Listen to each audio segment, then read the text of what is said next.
द्विघात बहुपद x square plus 7x plus 0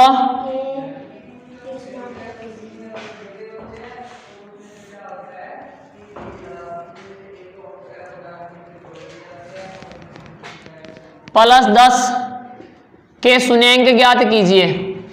शून्याङ्क ज्ञात कीजिए तथा शून्याङ्कों व गुणांकों के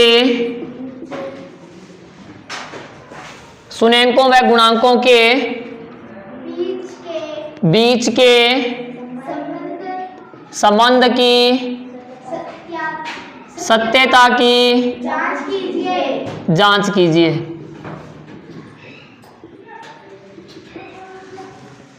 द्विघात बहुपद x square plus 7x plus 10 के शून्याङ्क ज्ञात करने हैं। शून्याङ्कों तथा गुणांकों के बीच के संबंध की सत्यता की जांच करनी है।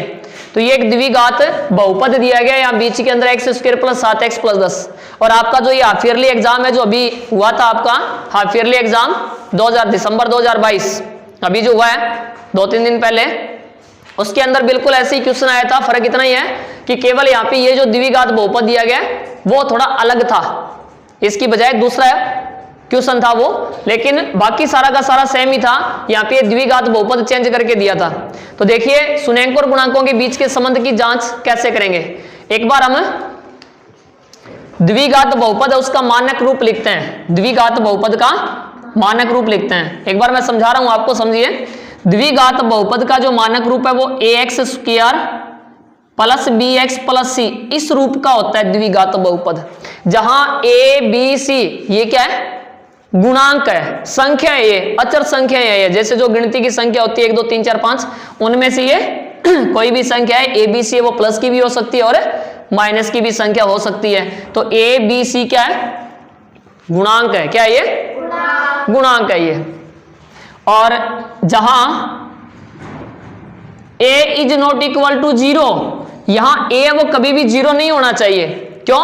क्योंकि देखो अगर यहाँ a की जगह 0 हो गया तो 0 का एक्स स्क्वायर से गुणा करेंगे तो 0 ही आएगा। 0 को फिर इनमें जोड़ेंगे तो बच क्या गया, bx प्लस c। अब bx प्लस c को अगर हम देखेंगे, देखो एक बार यहाँ पे अगर a की जगह 0 होता तो क्या होता, 0 गुणा x square plus bx plus c। आपको पता है 0 को चाहे किसी भी संख्या से गुणा करो उसका मान क्या होता है, हमेशा 0 होता है। 0 प्लस bx प्लस c। अब 0 के अंदर अगर आप ये जोड़ोगे तो क्या आएगा, bx प्लस c आएगा। अब देखिए इसमें चर राशि की सबसे बड़ी घात क्या है, चर राशि यहाँ पे x है, इसकी सबसे बड़ी घात 1 है, मतलब ये द्विघात बहुपद नहीं है। तो कौन सा है, रेखिक है। इसलिए a की जगह कभी भी 0 नहीं होना चाहिए। क्या नहीं होना चाहिए, 0 नहीं होना चाहिए। ये तो हो गया इसका मानक रूप। अब एक बात और ध्यान में रखनी है कि अगर आप रेखिक बहुपद को हल कर रहे हो, किसको कर रहे हो, रेखिक बहुपद को हल कर रहे हो, तो रेखिक के अंदर चर राशि की घात कितनी होती है, 1 होती है। रेखिक बहुपद में चर राशि की अधिकतम घात कितनी होती है, 1 होती है। तो जो भी चर राशि है उसका जो मान होगा वो 1 ही प्राप्त होगा, मतलब 1 मान प्राप्त होगा, कुछ भी हो सकता है वो। अगर आप द्विघात बहुपद को हल कर रहे हो, द्विघात बहुपद को हल कर रहे हो, तो द्विघात बहुपद के अंदर सबसे बड़ी घात क्या होती है ना, सबसे बड़ी घात क्या होती है, 2 होती है। क्या होती है, द्विघात बहुपद में सबसे बड़ी घात 2 होती है। तो अगर आप द्विघात बहुपद को हल करोगे तो चर राशि के 2 मान प्राप्त होंगे। कितने मान, 2। और त्रिघात बहुपद को हल करोगे तो चर राशि के कितने मान प्राप्त होंगे, 3 मान प्राप्त होंगे।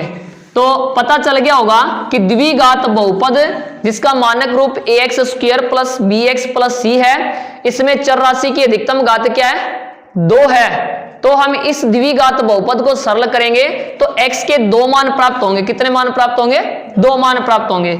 एक मान को हम अल्फा मान लेते हैं और दूसरे को क्या माने, बीटा। कोई भी मान प्राप्त होगा, उनमें से एक को हमने अल्फा मानना है, दूसरे को क्या मानना है, बीटा मानना है। अब देखिए प्रश्न में क्या दिया, शून्याङ्कों व गुणांकों के बीच के संबंध की सत्यता की जांच कीजिए। तो पहली जांच आपको क्या करनी है, शून्याङ्कों का योगफल। क्या करनी है, शून्याङ्कों का योगफल। अब शून्यंक हमें क्या प्राप्त हुए हैं? 2 अल्फा और बीटा, इन दोनों का जोड़ कर लेते हैं। योगफल का मतलब जोड़ ही होता है, अल्फा प्लस बीटा। ये किसके बराबर आना चाहिए? -b बटा a। माइनस बी मतलब ये जो x का गुणांक है इसका ऋणात्मक और बटे में x स्क्वायर का गुणांक a, यानी कि यहाँ b x के पास में जो संख्या लिखी गई है उसका ऋणात्मक मान और बटे में x स्क्वायर के पास में जो संख्या लिखी गई है वो। और दूसरी जांच क्या होती है इसकी? शून्यंकों का गुणनफल। क्या होती है? शून्यंकों का गुणनफल, यानी कि अल्फा गुणा बीटा ये किसके बराबर होता है? c बटा a के बराबर होता है। तो पहले तो हमें इसके शून्यंक ज्ञात करने हैं। शून्यंक का मतलब क्या हो गया? बहुपद के अंदर जो भी चर राशि दी गई है उसका मान ज्ञात करना है। शून्यंक ज्ञात करने का मतलब क्या हो गया? हाँ, द्विघात बहुपद के अंदर जो भी चर राशि दी गई है, जैसे इसके अंदर x दी गई है तो x का मान ज्ञात करना ही शून्यंक ज्ञात करना कहलाता है। शून्यंक ज्ञात कीजिए, मूल ज्ञात कीजिए, हल कीजिए, ये तीनों एक ही बात है। तो पहले हम इसको सरल कर लेते हैं। इससे पहले आप एक छोटी सी बात और समझिए, जो आगे आपकी प्रश्नावली एक चौथी उसमें भी काम आएगी। द्विघात बहुपद, द्विघात बहुपद और द्विघात समीकरण, द्विघात समीकरण, इनको हल करने की एक तो विधि होती है गुणनखंड विधि। कौन सी विधि? गुणनखंड विधि। दूसरी होती है पूर्ण वर्ग विधि, पूर्ण वर्ग विधि। और तीसरी होती है द्विघाती सूत्र विधि। यानी द्विघात बहुपद को हल करने की 3 विधि होती है। एक विधि होगी गुणनखंड विधि, दूसरी होगी पूर्ण वर्ग विधि और तीसरी होगी द्विघाती सूत्र विधि। दूसरी कौन सी होगी? द्विघाती सूत्र विधि।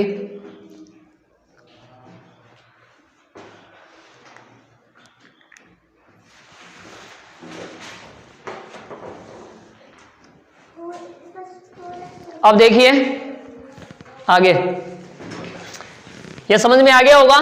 यहां हम द्विघात बहुपद को हल करने के लिए केवल गुणनखंड विधि का प्रयोग करेंगे। कौन सी विधि का? गुणनखंड विधि का। और बहुत ही ध्यान से समझनी है गुणनखंड विधि, क्योंकि द्विघात समीकरण को हल करने की 3 विधियां हैं, जिनमें से एक विधि गुणनखंड विधि आप इसमें याद कर लो और चौथी प्रश्नावली के अंदर शेष 2 विधियों के बारे में बता दूंगा मैं। देखिए कैसे हल करना है। हमें जो द्विघात बहुपद दिया गया वो है x square plus 7x plus 10। इसको गुणनखंड विधि के द्वारा सरल करना है शून्यंक ज्ञात करने के लिए। अब इसमें 2-3 जो छोटी छोटी बातें हैं वो आप ध्यान में रख लीजिए। गुणनखंड विधि से सरल करने के लिए एक तो जो स्क्वायर का पद है वो और एक अचर पद यानी कि सीधी संख्या का पद, इन दोनों का चिन्ह सहित गुणा करवा लीजिए। एक तो स्क्वायर का जो पूरा पद है वो और एक अचर पद यानी कि सीधी संख्या का, इनका गुणा करवाएंगे चिन्ह सहित, तो प्लस के 10x स्क्वायर आ गया। क्या गया? 10x स्क्वायर आ गया। अब ये देखिए, अगर ये प्लस में आया है, हमें इस 10 के 2 टुकड़े करने हैं। किसी द्विघात बहुपद के अंदर तो कई टुकड़ों का जोड़ होगा तो कई टुकड़ों का घटाव होगा। अब यहाँ पे ये जो 10 दिया हुआ इसके 2 ऐसे टुकड़े करने हैं। प्लस में आया है मतलब प्लस का अर्थ होता है जोड़, यानी कि टुकड़ों का हमें क्या करना है? जोड़ करना है। टुकड़ों का क्या करना है? जोड़ करना है। अगर यहाँ पे माइनस में आता, ये जो गुणनफल है वो अगर माइनस में आता तो टुकड़ों का क्या करना होता? हमें घटाव करना होता। अब यहाँ पे ये गुणनफल किस में है? प्लस में है, तो टुकड़ों का क्या करेंगे? जोड़ करेंगे। तो अब दोबारा सुनिए इस बात को कि 10x स्क्वायर के ऐसे 2 टुकड़े कीजिए, ऐसे 2 टुकड़े कीजिए कि अगर हम उनको जोड़ें तो यहाँ बीच में देखो संख्या क्या है? 7 है ना। संख्या देखनी है, पद नहीं देखना है, 7 है। तो 10 के ऐसे 2 टुकड़े कीजिए, अगर हम उनको जोड़े तो 7 हो जाए और गुणा करें तो क्या हो जाए? 10 हो जाए। बताइए क्या हो सकता है भाई? अगर हम 10 के ऐसे 2 टुकड़े करो, प्लस में है मतलब जोड़ होगा टुकड़ों का, तो 10 के ऐसे 2 टुकड़े करो कि उनको अगर हम जोड़े तो 7 हो जाए और गुणा करें तो 10 हो जाए। मान लीजिए आपको नहीं आ रहा है, ये मान लीजिए आप कि आपको नहीं आ रहा है, पता ही नहीं है क्या होगा, तो क्या करोगे आप? एक बार देख लीजिए 10 में किस किस का भाग जा रहा है। 10 में 1 का जा रहा है कितनी बार? 10 बार। 2 का जा रहा है कितनी बार? 5 बार, उसके बाद में 5 का जाएगा 2 बार, 10 का जाएगा 1 बार। अब ये 2 टुकड़े हो गए, इनको जोड़ के देखिए उत्तर 7 किसका आ रहा है। इन दोनों को जोड़ेंगे तो कितना आ रहा है 11, मतलब ये टुकड़े गलत है। इन दोनों को जोड़ के देखो कितना आ रहा है, मतलब ये टुकड़े सही है। मैंने क्या कहा, अगर गुणनफल प्लस में आ गया टुकड़ों का जोड़ होगा, 2 ऐसे टुकड़े कीजिए उनको जोड़े तो यहाँ बीच में जो संख्या लिखी गई है वो देखिए 7 है, तो योग 7 होना चाहिए। अगर यहाँ पे कुछ और होता तो योग उतना ही होना चाहिए था। 7 है तो योग कितना होना चाहिए, 7 होना चाहिए। 2 टुकड़े हो गए, इनको जोड़ेंगे तो 7 हो रहे हैं, गुणा करेंगे तो क्या हो रहे हैं 10 हो रहे हैं। पास में लगा दो XX। अब रही बात इनके चिन्ह की, तो ये भी आपको बहुत ध्यान से समझना है और देखना है। अगर बीच वाला पद प्लस का है तो दोनों टुकड़े किसके हो जाएंगे, प्लस के हो जाएंगे। दोनों किसके हो जाएंगे, प्लस के। अगर बीच वाला माइनस का होता तो दोनों टुकड़े किसके हो जाते हैं, माइनस में। ये कंडीशन केवल कब होती है, जब गुणनफल प्लस में आए तो टुकड़ों का जोड़ होगा और दोनों जो टुकड़े होंगे वो बीच वाला पद अगर प्लस का है तो दोनों प्लस के होंगे, अगर बीच वाला माइनस का है तो दोनों टुकड़े माइनस के होंगे। तो अब ये जो 2 टुकड़े हैं 2x और 5x, ये बीच वाले पद की जगह लिख देंगे हम। किसकी जगह, बीच वाले पद की जगह। x स्क्वायर इसकी जगह लिखेंगे 2x प्लस 5x, बीच वाले की जगह लिखा है। आगे क्या बच गया, प्लस का 10। अब देखिए इन दोनों में से क्या कॉमन आ रहा है, इन दोनों में से x कॉमन आ रहा है, क्योंकि x इसमें भी है और इसमें भी है। x को कॉमन ले लिया तो यहां पे क्या बच गया, x प्लस 2। अब बताइए इसमें से क्या कॉमन आ रहा है। अगर बाई चांस आपको पता ना लगे कि यहां कॉमन क्या आ रहा है तो क्या कैसे ज्ञात करोगे, भी इन दोनों में से तो कॉमन लेके लिख दिया। अब इन दोनों में क्या कॉमन आ रहा है, यहां तो सीधा दिख रहा है कि भी 5, दोनों के अंदर 5 का भाग जा रहा है, मतलब 5 ही कॉमन आ रहा है। लेकिन कई बार क्या होता है, कुछ अजीब से सवाल आ जाते हैं जिसके अंदर पता नहीं चलता भी क्या कॉमन लेना है, थोड़े चिन्ह अटपटे आ जाते हैं माइनस वाला लगे हुए, तो कैसे पता करेंगे। ये जो 2 बचे हुए इनमें से कॉमन लेना है, तो इसका पहला पद आप चिन्ह सहित लिख लीजिए और बटे के अंदर यहां ब्रैकेट में जो पहला पद है वो लिखिए।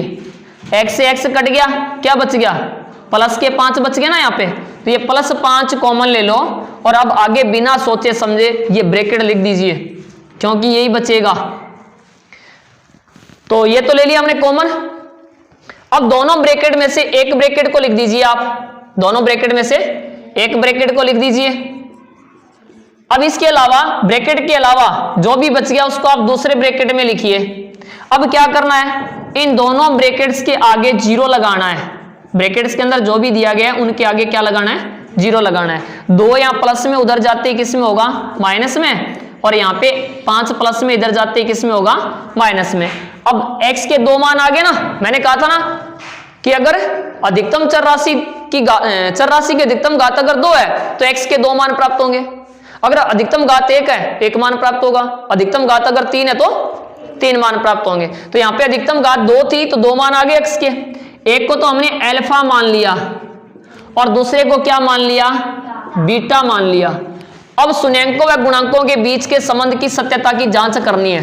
देखो सुनेंक ज्ञात कीजिए, सुनेंक तो ज्ञात कर लिया हमने, सुनेंक ज्ञात हो गए। अब सुनेंक और गुणांकों के बीच के संबंध की सत्यता की जांच करनी है। कैसे करेंगे, पहले लिख लेते हैं।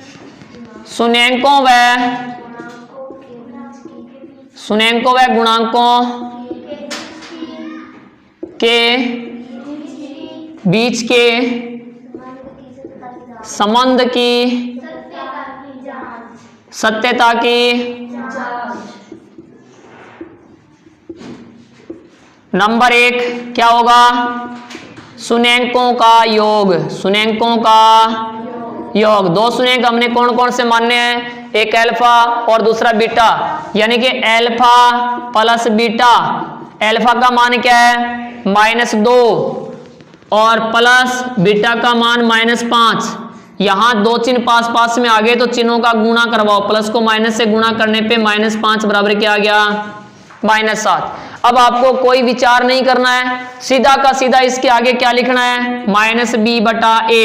क्या लिखना है, -b/a, क्योंकि ये -b/a के बराबर ही होगा। ये आप सोल्व करके देखोगे तो -b/a के बराबर होगा। लेकिन इतना टाइम आपको वेस्ट नहीं करना है कि आप इसका उत्तर भी मिलाते फिरो आप, क्योंकि बोर्ड का जो एग्जाम होता है उसके अंदर फिक्स टाइम होता है।